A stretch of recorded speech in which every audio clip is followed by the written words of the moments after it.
from 1 Corinthians 10.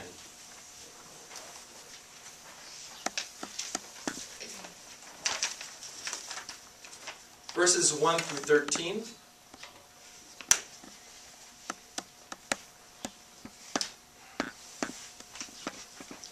Brothers and sisters, I want you to be sure of the fact that our ancestors were all under the cloud and they all went through the sea. All were baptized into Moses in the cloud and in the sea. All ate the same spiritual food, and all drank the same spiritual drink. They drank from a spiritual rock that followed them, and the rock was Christ. However, God was unhappy with most of them, and they were struck down in the wilderness. These things were examples for us so we wouldn't crave or won't crave evil things like they did. Don't worship false gods like some of them did. As it is written, the people sat down to eat and drink, and they got up to play. Let's not practice sexual immorality like some of them did, and 23,000 died in one day.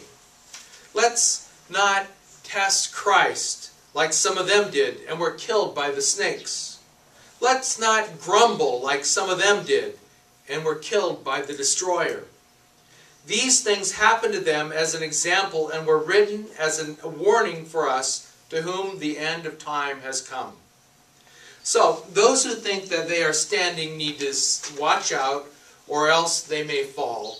No temptation has seized you that isn't common for people, but God is faithful. He won't allow you to be tempted beyond your abilities. Instead, with the temptation, God will also supply a way out so that you will be able to endure it. 9-year-old Narundin was pushing his cart, and he was selling vegetables in the streets of Kabul, right down the way from where his grandfather lived. And he got off the road just slightly, and suddenly there was a blast. As he puts it, it was a dreadful bang of explosion. Narundin was knocked to the ground, and he felt this horrific, intense pain in his legs, except that when he looked down, his right leg was not there. Every year, there are about 15,000 people who are killed or wounded by landmines. Many, if not most of them, are children and women. And many, if not most, of the landmine incidents occur after a war. For instance, Afghanistan is the most densely mined country in the world right now. It is estimated that there are 100,000 landmines still in the ground in Afghanistan. But those landmines are not from the current conflict. They are left over from all of the previous wars. The stories are the same around the world, in Angola, Cambodia, Eritrea, Ethiopia, Mozambique, the former Yugoslavia. The wars are over, but the danger remains. And the same is true with our walk in Christ. The battle has been won. Christ has been raised from the dead. Sin and death are defeated. But there are still some leftover landmines buried in the ground, waiting to destroy unsuspecting pedestrians, clueless non-combatants. And thus we have these apostolic warnings, including those that are found in 1 Corinthians 10. Look at the first 6 verses with us, please.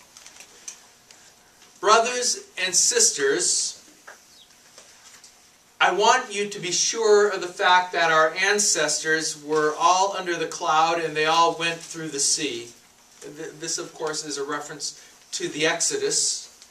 Verse 2, all were baptized into Moses in the cloud and in the sea. Remember, the Israelites were led through the Red Sea, and they were directed by means of this special cloud that God had sent for them. And this experience, Paul is saying, is equivalent to that of our baptism. Verse 3, all ate the same spiritual food and all drank the same spiritual drink. They drank from a spiritual rock that followed them, and the rock was Christ. Again, Paul is drawing on this experience of the Israelites in the Exodus and in the wilderness to illustrate his point.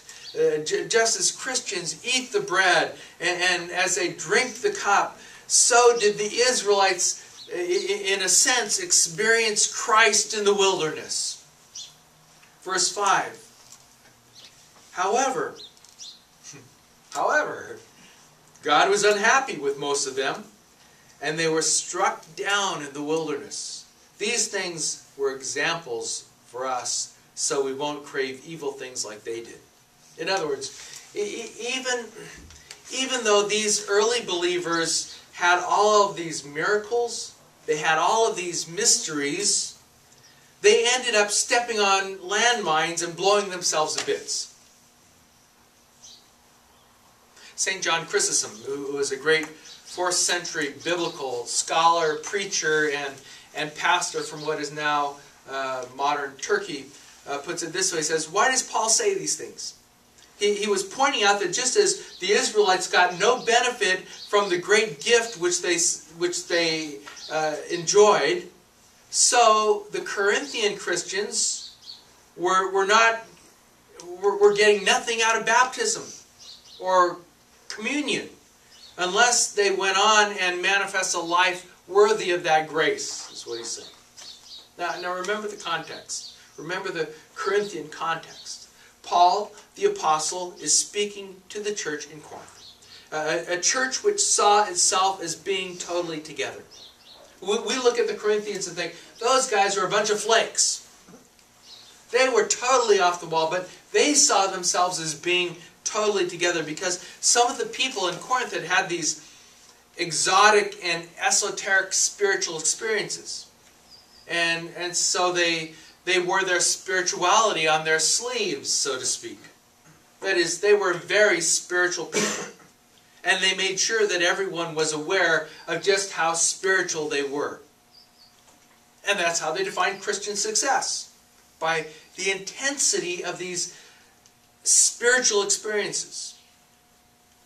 Yet Paul goes on to draw this parallel between them and the sins of the Israelites. The sins which ultimately led to the destruction of a whole generation out there in the wilderness. The generation which had to live out the rest of their days in the desert.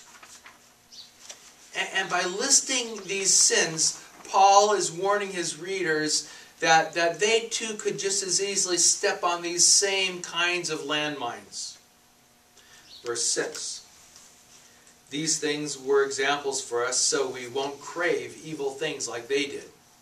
Don't worship false gods like some of them did. Idolatry.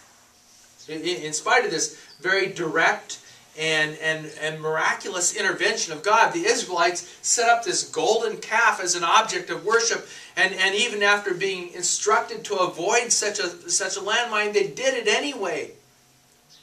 Verse 7, the people sat down to eat and drink, and they got up to play. Oh, then he goes on and says, if you want to know what kind of play he's talking about, let's not practice sexual immorality like some of them did, and 23,000 of them died in one day. The sermon illustration is probably also a reference to an incident in Numbers 25 where the Israelite men hooked up with a bunch of Moabite women, and the women talked the men into sacrificing to the Moabite gods. Sexual immorality is rarely this kind of freestanding sin. It always seems to create more complications and issues. There's lying that goes with it. There's deception and financial problems, and in this case, idolatry went with it. God responded by sending a plague which wiped out 24,000 of these fine baptized commune believers. Just because you've received the sacraments, just because you've said some prayer to Jesus at some point, just because you've had some kind of intense worship experience or felt the intimacy of God, that does not mean that you will be spared landmine destruction if you mindlessly wander out into places where you shouldn't be. Amen. Verse 9, let's not test Christ like some of them did and were killed by the snakes. The reference is to Numbers 21 here, where when the Israelites in the wilderness grumbled against Moses and they grumbled against God, and God sent these poisonous snakes to get their attention. A little sidebar here, notice that Paul says in verse 9, the people tested Christ. Let's not test Christ like some of them did. The apostolic message is that Christ is God. Before the incarnation, before Bethlehem, before Christmas, Christ was at work in the creation and in the salvation of His people, even way back then. And when the Israelites rebelled against God and put Him to the test, they were rebelling against Christ, Paul says. And they were trying to test Christ's patience. Paul is saying their experience was with the same God. So beware. Verse 10, 1 Corinthians 10:10. Let's not grumble like some of them did and were killed by the destroyer. Well, that's heavy penalty for grumbling. God must think that grumbling is a pretty big deal. We tend to think of it as a civil right. Free speech and all that. Might it be that whining could lead to our downfall? Let's not grumble like some of them did and were killed by the destroyer. Verse 11, these things happened to them as an example, and they were written as a warning for us to whom the end of time has come. If you think of these temptations and this kind of judgment were problems of the old days, just think how much, Paul's saying, just think how much more intense they are now that we are in the end times. Remember that from the biblical perspective, the beginning of the end started with the coming of Christ, the Messiah. So for the past 2,000 years, we have been in the end times, biblically speaking. And that means that in these end times, it's even more intensified. We're in even more danger of stepping on landmines, such as idolatry and sexual immorality and testing of God and grumbling. So then, how do we avoid the landmines of temptation? This morning, I want to share with you 4 practical exhortations that I've extracted from our passage in 1 Corinthians 10. And these are 4 rather strong words of advice. The first one is this: guard against smugness. Guard against smugness. I'll never step on a landmine. I'm too advanced. I'm too enlightened. I'm too spiritual. I'm a pastor. Verse 12, so those who think they are standing, that is, who are standing strong, need to watch out or else they may fall. Before we went to Guam, and we were, for those of you that are visiting with us, we lived on Guam for 3 years before we came here. Before we went to Guam, and while I was the pastor of Cornerstone Covenant Church in Turlock, California, I also served for 4 years as the president of the Covenant Ministerium. That meant that I was in some way responsible for and to all the credentialed clergy of the Evangelical Covenant Church, which is about 2,000 ministers. It also meant that I spent a lot of time on airplanes and way too much time on committees and boards. And the most significant board that I sat on was the board of the Ordered Ministry, which is responsible for all of the credentialing and as well as the care and the discipline of all of our ministers. And over the 4 years on that board, I heard of and became too familiar with all of the covenant pastors who screwed up royally. The percentage is actually pretty small, but the problems are still significant and they're big. Infidelity, addictions, embezzlement, dishonesty, you name it, we've done it. And I know way more than I want to know about it.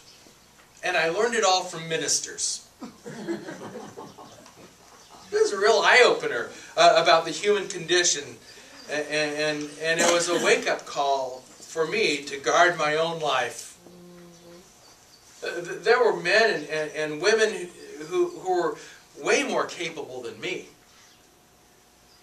There are men and women who are way more responsible than me, way smarter than I am, and way more spiritual and way more gifted. And they thought that they were safe, so they let down their guard, and they ended up giving in to temptations that I didn't even know existed. I'm slightly naive, I am. And I could tell you story after story, but I won't.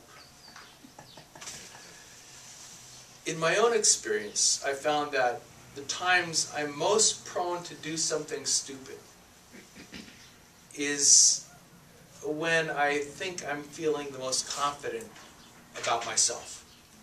And if you combine that kind of confidence with any emotional or spiritual depletion that may be coming at you, or me, that's when I'm feeling most prone to let my guard down. And I've been known to say and do some stupid things over my 57 years. We're in the club together. And I'm going to spare you all the details. But, oh, I know this one. I know you have that contract with the tabloid, but the point is that when I'm cautious and when I'm guarded, because I don't think I know what I'm doing, or because I'm in new territory, I'm usually fine. The point is we need to be guarding ourselves against any kind of smugness. As soon as we think that we are too big to fall, that's when we're most likely to misstep and blow ourselves to bits. You've probably heard the story of Muhammad Ali on the airplane. You've heard this story, right? I'm not sure that it's actually true. I think, personally, my personal opinion is that it was contrived by some preacher who was looking for a sermon illustration. But it's a good story. The flight attendant is going through the cabin just before takeoff and saying to make sure everybody's seatbelts are fastened, and she stops at Muhammad Ali's spot and looks down, and he doesn't have his seatbelt fastened. And so she says to him, "Sir, could you please fasten your belt so that we can take off?" And he replies, "Superman don't need no seatbelt." To which she quickly retorts, like she's heard it all before, "Well, Superman don't need no airplane."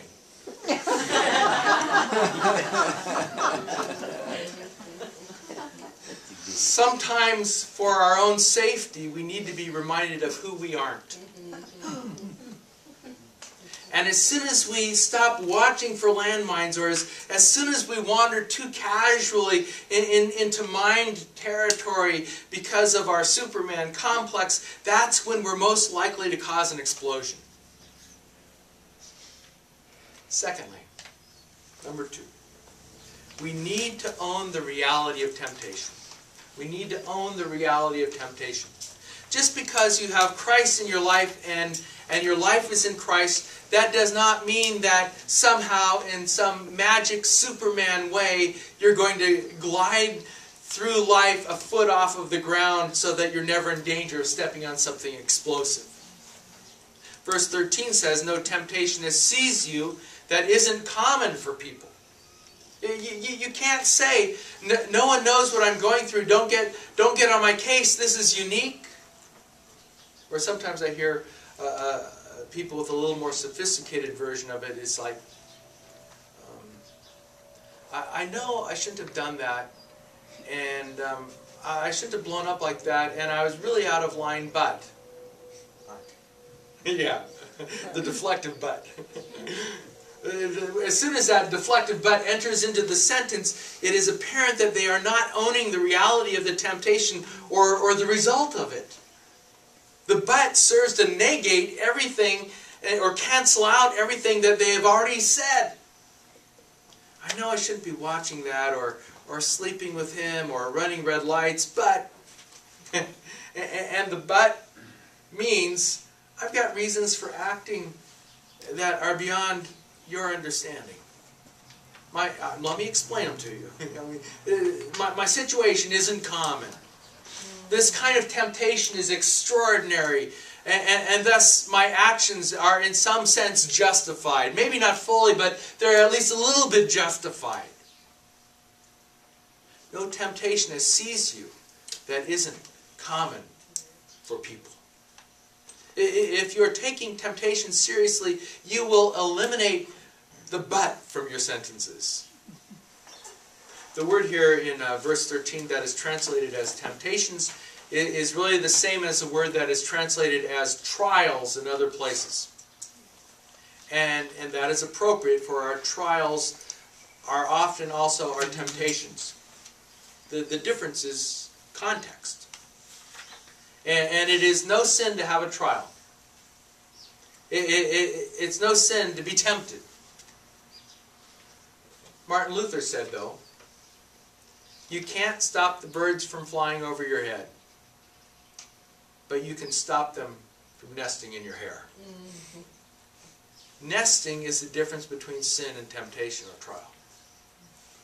So, in our guardedness, we need to be aware that we're going to have these trials and temptations because they're common, right? The world is full of these landmines, and you're asking for trouble if you go dancing around in a field where you know that there is a concentration of planted landmines. So, third word of advice, strong advice, exhortation. Tell me what to do. Third word, work at diffusing the minds.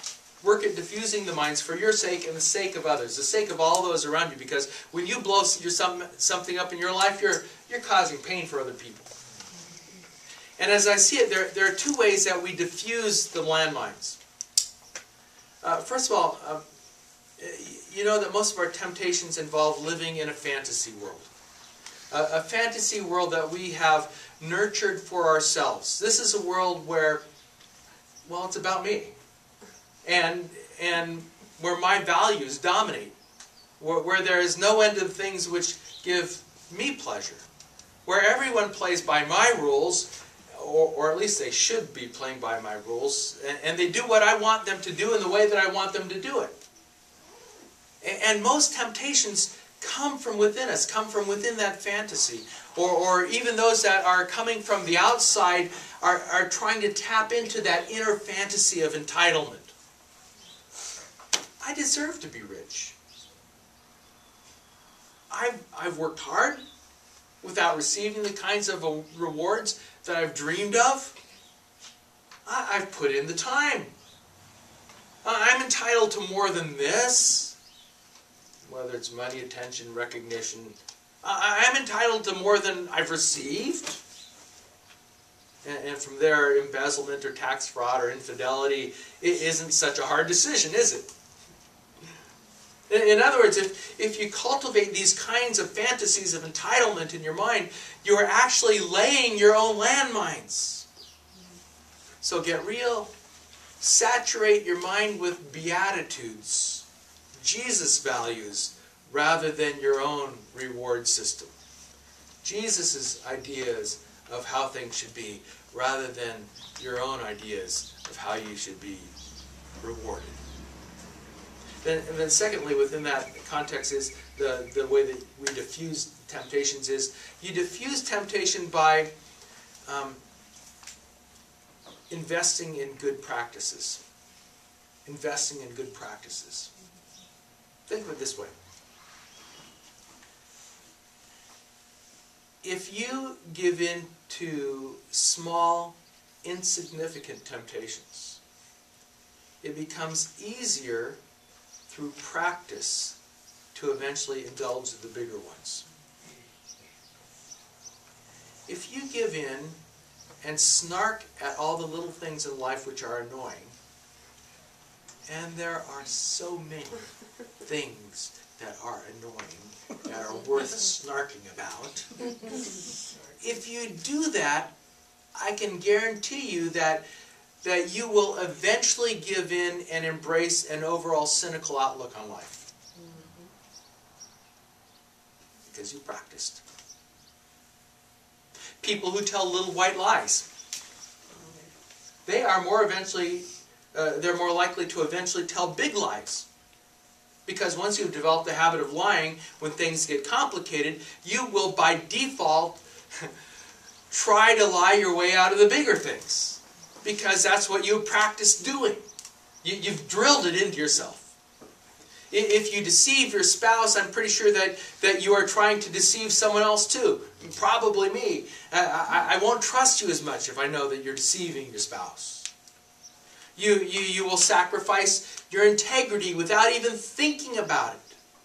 So in order to resist the big temptations, the kinds of things that we all take notice of, you know, the biggies, the kinds of things that can potentially ruin your life, will then become hardcore and become fanatical about integrity in the small things. The small things that most people never see. Because practice makes perfect. Right? For example, fasting is practice. You are not required to fast. But when you pick out something that you're going to say no to for a while, even if you're not required to do it, you are learning a pattern of resistance. You are learning that you can say no. You are training for something. Train for it. Work ahead of time at diffusing the minds. Then finally, the fourth practical exhortation for overcoming temptations. Take refuge in the fact that God in His faithfulness will get you through the temptations and trials. God in His faithfulness will get you through the temptations and trials. At the end of verse 13, but God is faithful. I mean, that makes up the whole chapter right there. If you're looking at the high point, God is faithful. He won't allow you to be tempted beyond your abilities. Instead, with the temptations that come, God will also supply a way out so that you will be able to endure it. The word that Paul uses here for a way out, he will provide a way out, is a word that would be used by an army that had been backed into a box canyon. And the army's backed into the box canyon, and everything seems hopeless. They're going to get wiped out. But then somebody notices that behind this rock, not very evident at first glance, is this narrow ravine out. That is the way of escape. That's the picture, the word picture here. And God is faithful, always providing for us a way, without exception, providing for us a way out of the box canyon as a way of escape to temptation. In the 60s, there was a popular television show called Laveen. And one of the guest characters on Laveen was a guy named Flip Wilson. And he had a recurring line. The devil made me do it. Right? The devil made me do it. And it was his excuse for anything. You know, life is out of my control. The devil made me do it. You know, I'm not responsible. The devil made me do it. And here Paul says, really folks, you are in control. The devil doesn't make you do anything because God is faithful, and if you let Him, He will get you through the ordeals and He will get you through the temptations. You cannot say, you are not allowed to say, the temptation was too strong and I just had to give in to it. That excuse does not stand. Because when you say that, you are really saying that God is unfaithful. He didn't provide a way out for me. And that He's unreliable. And that's a lie. God always provides a way of escape so that we do not have to give in to temptation. God always provides a way of escape so that we do not have to give in to temptation. Not sometimes, not most of the time, but all the time. There's always a way out. And the point is that there are plenty of landmines out there, and we need to humbly be aware of the danger. We are not exempt. You are not exempt. Some of us need a little kick in the pants to remind us of this reality. It's like when you have teenagers who are driving your car, and as they leave, what do you always say? Be careful, right? Well, they've heard that before. They know that you want them to be careful, but it's just an ongoing reminder of the reality of the world out there. Be careful. And of course, some of us don't need so much of a new reminder that there are landmines because we've already stepped on a mine or two, or perhaps we've just figured out that we are standing in the middle of a minefield of our own doing. And if this is you, the word for you this morning is hang tight, don't panic. The tree will bloom and fruit. Don't give up. Have patience. Be patient. God is faithful. He will provide a way out. God is faithful. And that is the good news.